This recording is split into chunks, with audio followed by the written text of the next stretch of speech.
तो नमस्कार दोस्तों, स्टार्टअप लॉजिस्टिक के सेल्स बिजनेस में आप लोगों का स्वागत है। और आज हम बात कर रहे हैं फिर से सेल्स मैनेजमेंट के बारे में कि अगर आप स्टार्टअप बिजनेस करते हो, किसी भी तरह का कोई भी बिजनेस करते हो, तो उसमें सेल्स क्या होता है। और सेल्स का एक पॉइंट मैं आज लेकर के आया हूं, वो है निगेटिविटी। जी हाँ, निगेटिविटी क्या होता है वो उसके बारे में भी हम बात करने वाले हैं कि अगर आप एज ए सेल्स पर्सन आपके अंदर अगर निगेटिविटी आ जाता है तो आपको क्या करना है। क्योंकि सेल्स का मतलब होता है, एक बुक आता है, मैं पहले आपको बता देता हूं, वो बुक अगर मिले ना तो आप लोग जरूर पढ़िए। उसका रूल है 100/10/1। ये रूल है, इस रूल को आपको पढ़ना है, या फिर हम बोल सकते हो 1/10। ये बुक आता है इस नाम से, इसको बोलते हैं 1/10 रूल। इस बुक को पढ़िए, बहुत ही इंपॉर्टेंट बुक है। आप यूट्यूब गूगल पे आप सर्च कीजिए, जहां से भी मिलता है आप इसको खरीद सकते हैं। 1/10 रूल, इसके अंदर क्या बताया गया, 1/10/100 ये क्या होता है, आज हम इसके बारे में बात करेंगे। और निगेटिविटी जब आता है इंसान के अंदर एज ए सेल्स पर्सन, तो वो किस लिए आता है और क्या उसको अपने दिमाग से हटाना है जिससे कि वो सेल्स के ऊपर फोकस कर सके। तो आज हम उसी के बारे में बात करने वाले हैं। मैंने आपको अपने लास्ट वीडियो में बताया था कि अगर आपके पास पेशेंस नहीं है तो आप एक सेल्स पर्सन कभी भी नहीं बन सकते हो। तो आपको सबसे पहले अगर सेल्स इंडस्ट्री के अंदर, सेल्स डिपार्टमेंट के अंदर आपको अगर एंटर करना है तो आपको पेशेंस बनाना सीखना पड़ेगा। अगर आप ये नहीं सीख सकते हो तो आपको कितना भी मोटिवेट किया जाए, आप एक अच्छा सेल्स पर्सन कभी नहीं बन सकते हो। जिसको बोलते हैं ना कि माल बेचना आना चाहिए। बहुतों जगह पे ये चीज सुना होगा, खास करके शार्क टैंक में आपने सुना होगा कि माल बेचना आना चाहिए। माल बेचने के लिए आपके अंदर पेशेंस होना जरूरी है। तो पेशेंस अगर है आपके अंदर तभी आप सेल्स पर्सन बन सकते हो। अगर आपके अंदर पेशेंस है बट आपके पास निगेटिविटी है तो भी आप एक अच्छे सेल्स पर्सन नहीं बन सकते हो। निगेटिविटी क्यों आता है किसी भी इंसान के अंदर, किसी भी सेल्स पर्सन के अंदर, आज हम उसके बारे में बात करेंगे। तो सबसे पहले हम बात करते हैं कि निगेटिविटी होता क्यों है। मानते हैं कि कोई XYZ कंपनी है, उसमें एक रामू नाम का बंदा जॉब कर रहा था और इसका काम था मार्केट से सेल्स लाना। क्या लाना, तो सेल्स लाना इसका काम था। इसके मालिक ने बोला कि मुझे हर महीने तीन कस्टमर चाहिए और इस 3 कस्टमर से मुझे 5 लाख का बिजनेस चाहिए। जनरली अगर आप सेल्स इंडस्ट्री के अंदर, मतलब सेल्स डिपार्टमेंट के अंदर काम करते हो, तो इसी तरह का रिक्वायरमेंट जो है आपके मैनेजर्स का होता है कि भाई मुझे तुमसे इतने का बिजनेस चाहिए। अगर तुमको 3 कस्टमर को टैकल करना है तो आपको क्या करना पड़ेगा, और 5 लाख का बिजनेस करना है तो क्या करना पड़ेगा। 2 चीजें इसमें इंपॉर्टेंट हो जाता है। और 2 चीजों को अगर आप अचीव नहीं कर पाते हो, उस टारगेट को अचीव नहीं कर पाते हो, तो आपके अंदर आता है क्या, निगेटिविटी। तो सबसे पहले हम बात करते हैं कि निगेटिविटी का इससे क्या रिलेशन है जिसके कारण से किसी सेल्स करने वाले बंदे के अंदर निगेटिविटी उत्पन्न होता है। बात करते हैं रामू का। रामू आज 1 तारीख हुआ, ये अपने कंपनी में स्टार्ट हुआ आज 1 तारीख। इसको बोला गया कि तुम 5 लाख का बिजनेस लेकर के आओ। ये पूरे महीने घूमा, बहुत घूमा। घूमने के बाद इसके पास जो है पूरे महीने में 5 लाख का बिजनेस नहीं आया, 3 लाख का बिजनेस आया। और 3 लाख के बिजनेस में ये 2 कस्टमर को लेकर के आया। ये एग्जांपल के लिए मानते हैं कि ये एक सिनेरियो हो सकता है। बट इसका मालिक बोला था कि भाई मुझे तो 3 कस्टमर चाहिए था, तुम 2 कस्टमर ही लेकर के आए हो, तो 1 कस्टमर तुम्हारा नहीं आया। अब जब यही चीज बार बार हर दूसरे, तीसरे, चौथे महीने में रामू के साथ होना स्टार्ट होता है तो इसके अंदर निगेटिविटी उत्पन्न हो जाता है। क्यों, क्योंकि ये इस टारगेट को पूरा नहीं कर पा रहा है। और ये एक ही चीज अब इसके ख्याल में आता होगा कि क्या मैं सेल्स का काम कर सकता हूं या नहीं। तो इसको खत्म करने के लिए रामू को सबसे पहले क्या करना है वो हम समझते हैं। मैंने बात किया था अभी 1/10 रूल या फिर 1/10/100 रूल, इसके बारे में। तो सबसे पहले ये समझते हैं कि ये क्या होता है। इसके ऊपर अगर रामू काम करता है तो क्या ये जो चीजें हैं वो कर सकता है या नहीं कर सकता है। तो दोस्तों ये जो नियम है, ये नियम क्या बोलता है, थोड़ा सा हम उसके बारे में भी आपको बताते हैं कि ये नियम क्या बोलता है और ये नियम होता क्या है। तो एक नियम है जिसके अनुसार बोला जाता है कि अगर आप 100 कस्टमर को कांटेक्ट करते हो तो उसमें से अप्रोक्सीमेट हम मान लेते हैं कि 10 कस्टमर आपके साथ आगे बात करने के लिए तैयार होंगे और इसमें से एक कस्टमर जो है वो आपके साथ बिजनेस करने के लिए तैयार होगा। अब ये जो कस्टमर है हो सकता है आपको पहले महीने में सिर्फ 1 लाख का बिजनेस दे, ठीक है।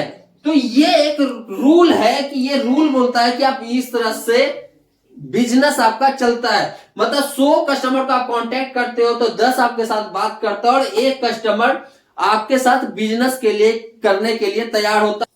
मतलब क्या हुआ कि 100 का जो आपको कन्वर्जन मिला वो क्या मिला, एक कस्टमर का। तो इसका मतलब है कि अगर आपको 3 कस्टमर चाहिए तो यहां पे आपको 300 कस्टमर के साथ बात करना पड़ेगा। तो हो सकता है 30 कस्टमर आपके साथ बात करे और 3 कस्टमर आपको कॉल करें कि भैया हम तुम्हारे साथ बिजनेस करने के लिए तैयार हैं। और हो सकता है कि ये 3 कस्टमर पहले महीने 1-1 लाख का ही बिजनेस दे। पॉसिबिलिटी है कि हो सकता है। विश्वास भाई दूसरे लोगों को जल्दी नहीं आता है। आप भी किसी के ऊपर एक बार में विश्वास नहीं करते हो जब तक कि आपको श्योरिटी नहीं आ जाता है कि हाँ ये बंदा मेरे लिए सही से काम कर सकता है। तो बात करते हैं कि क्या इस बंदे को अगर हर महीने कस्टमर को बढ़ाना है तो इसी के हिसाब से कस्टमर को मल्टीप्लाई करना पड़ेगा क्या, ये भी दिमाग में आता है। तो इससे मार्केट में से कितने कस्टमर है जिनके पास ये जाए तो इसको अपना बिजनेस मिले, ये भी अब उत्पन्न होता है। एक एग्जांपल के लिए बताता हूं मैं आपको सचिन तेंदुलकर के बारे में। सचिन तेंदुलकर के बारे में बोला जाता है कि उन्होंने अपने पूरे लाइफ में सैकड़ा का सैकड़ा मारा। मतलब कि 100 रन 100 बार मारा है। 100 रन कितने बार मारा है, 100 बार। इस चीज को हर कोई याद रखा है कि 100 रन कितने बार मारा है, 100 बार मारा है। कौन, तो सचिन तेंदुलकर। लेकिन उसके नीचे जो है 50 रन हो गया, 30 रन हो गया, 20 हो गया, 10 हो गया, 0 हो गया, 1 हो गया। सचिन तेंदुलकर इतने रन पे कितने बार आउट हुआ, इतना रन वो कितने बार बना पाया, ये कोई अपने माइंड में नहीं रखता है। क्यों नहीं रखता है, क्योंकि उसको सिर्फ ये फिगर याद है कि सचिन तेंदुलकर 100 में से 100 मारा है। तो ये जो काउंट है, ये काउंट किसी के दिमाग में नहीं है कि ये काउंट कितना हो सकता है। 50 कितना हो सकता है, 30 कितना हो सकता है। 50 तो फिर भी काउंटेबल है। 30 कितना हो सकता है, 20, 10, 0, 1, किसी को याद नहीं होगा। लेकिन इस 100 को पूरा करने के लिए ऐसा नहीं है कि ये कोई 150 या 200 मैच खेल करके 100 का सैकड़ा मार दिया है। ऐसा तो पॉसिबल है नहीं। सचिन तेंदुलकर अपने पूरे लाइफ में अप्रॉक्स 1000 मैच खेला है। 1000 मैच खेल करके उसने सैकड़ा का सैकड़ा लगाया है। और इस 1000 मैच में T20 world cup, sorry T20 cricket होता है, वर्ल्ड जो आपका 50-50 का मैच होता है, जो टेस्ट होता है, इसके अलावा जो IPL होता है, इसने इतना खेला है तब जाकर के इतना मारा है। मतलब 1000 मैच खेलने के बाद 100 रन मारा है। तो हर किसी को 100 रन दिख रहा है कि सचिन ने 100 रन 100 बार मारा। बट इसके पीछे का जो 900 मैच खेला है उसमें वो क्या कर पाया है, ये किसी के दिमाग में नहीं आया। ये बिल्कुल गलत है कि सचिन तेंदुलकर कोई खराब बैट्समैन थे, बहुत अच्छा बैट्समैन थे वो। बट 900 मैचों का किसी के पास कोई ज्यादा लेखा जोखा नहीं होगा कि वो जो 900 मैच लगभग खेले हैं उसमें वो 0 पे कितने बार आउट हुए, 1 पे कितने बार आउट हुए, 50 पे, 20 पे, 30 पे, बिलो देन 100 पे कितने बार आउट हुए, किसी को याद नहीं होगा। बट 100 मैच में वो 100 मारा है, ये सबको पता है। तो यही चीज होता है सेल्स के अंदर कि आप कितने कस्टमर के पास जाते हो बिजनेस लाने के लिए, ये मायने नहीं रखता है। मायने रखता है कि आप कन्वर्जन कितना लेकर के आते हो वो सबसे बड़ा मायने रखता है कि आप जो कन्वर्जन लेकर के आते हो वो कितने का होता है। सचिन जो 100 में 100 मारा है ये कोई उसका 5 साल या 10 साल का खेल नहीं है। जहां तक मुझे याद है कि वो तकरीबन 1987 या 1988 से खेल रहे थे। मुझे भी बिल्कुल आइडिया नहीं कि एक्चुअली ये फिगर क्या है, आप लोग गूगल कर लीजिएगा। यहां से उन्होंने लगभग जो है 2012 या 2014 तक उन्होंने खेला है मैच। इस पीरियड में उन्होंने 100 रन का शतक मारा है और इस पीरियड में वो लगभग 1000 मैच खेले हैं, तब जाकर के उनका 100 का 100 पूरा हुआ है।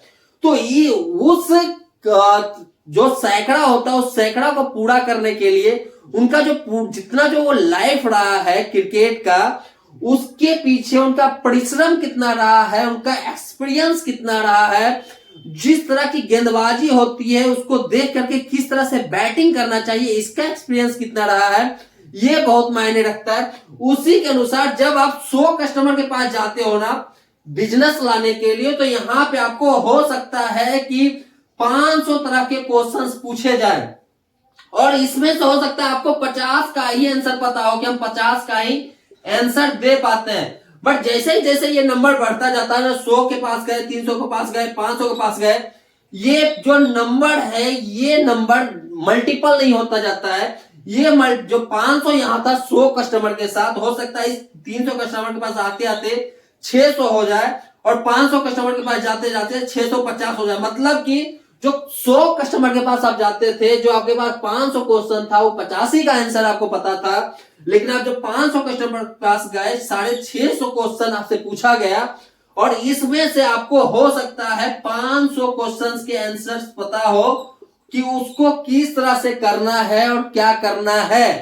तो ये सारी चीजें जो है ये एक्सपीरियंस के अनुसार आती है। अगर आप डीमोटिवेट हो जाते हो सेल्स के अंदर कि आप 10 कस्टमर के पास गए, 20 के पास गए, 30 के पास गए, आपसे बिजनेस नहीं हो पा रहा है, तो भैया ये जो है ये कस्टमर की गलती नहीं है, ये आपकी अपनी गलती है। क्योंकि रूल ही ये बोलता है कि अगर आप 100 के पास जाते हो तो उसमें से 10 आपके साथ बात करने के लिए तैयार है और उसमें से सिर्फ आपके साथ एक कस्टमर बिजनेस करने के लिए तैयार है। अगर आप 100 के पास गए और आपसे 20 बात कर लिया और 3 आपके साथ कस्टमर बिजनेस करने के लिए तैयार हो गया, तो ये एक वेल अचीवमेंट है, बहुत बड़ा अचीवमेंट है आपके लिए। क्योंकि जो रूल लिखा गया है, जो बुक है इसके बारे में, जिसका कहना है कि 10/1, ये जो रूल है ये बोलता ही है कि आप 10 के पास जाओगे तो आपसे एक ही बंदा जो है बिजनेस करने के लिए तैयार होगा। अगर आप 10 के पास गए आपसे कोई बिजनेस के लिए तैयार नहीं हुआ, तो इसमें है कि आपको अपने ऊपर काम करने की जरूरत है। जो आपसे पूछा गया है, जो बताया गया है, क्या चाहिए उनको, इसको समझने की जरूरत है। बट अगर आप 10 के पास जाकर के, जो 10 के साथ आप बात किए, 10 आपको बुलाया बिजनेस के लिए, उसमें से एक भी आपके साथ बिजनेस करने के लिए तैयार हो गया, मतलब कि आपने अपना 100% अचीवमेंट किया है, इसमें कोई दौड़ाई नहीं है। यही कारण है कि अगर आज के डेट में लॉजिस्टिक कंपनी या कोई और कंपनी की मैं बात करता हूं, वो क्या बोलते हैं कि मुझे एक्सपीरियंस सेल्स का बंदा चाहिए। क्योंकि उनको पता होता है कि जो सामने मैं जिसके साथ बात करने के लिए जा रहा हूं, जिस कस्टमर से मैं मिलने के लिए जा रहा हूं, इनके क्वेश्चंस कैसे होंगे और उसका जवाब मुझे क्या देना है। जबकि किसी नए सेल्स वालों को ये ज्यादा जानकारी नहीं होती है और उनको सबसे ज्यादा ये प्रॉब्लम फेस करना पड़ता है। तो आप सबसे पहले 1/10 बुक खोजिए, कहां मिल रहा है 1/10 रूल का बुक, इसको पढ़िए। इसमें बहुत सारी चीजें आपको बताई गई है, सेल्स टेक्निक तक इसमें बताया गया है कि किस तरह से आप कन्वर्जन रेट को बढ़ा सकते हो। जो 100 में से 10 बताया गया, अगर 100 में से आप 20 लेते आए बात करने के लिए और इसमें से 3-4 आपने तैयार कर लिया कस्टमर बिजनेस करने के लिए, तो ये आपका बहुत बड़ा अचीवमेंट है, ये कोई छोटा मोटा अचीवमेंट नहीं है। तो इसके ऊपर दोस्तों काम करने की जरूरत नहीं है। अगर आप 10 के पास जाते हो, एक बिजनेस भी आता है, तो आपको निगेटिविटी नहीं लाना अपने अंदर। अगर आप 10 में से कोई नहीं कस्टमर आपके साथ तैयार हो रहा है काम करने के लिए, तो ये आपके लिए एक सच में प्रॉब्लम है।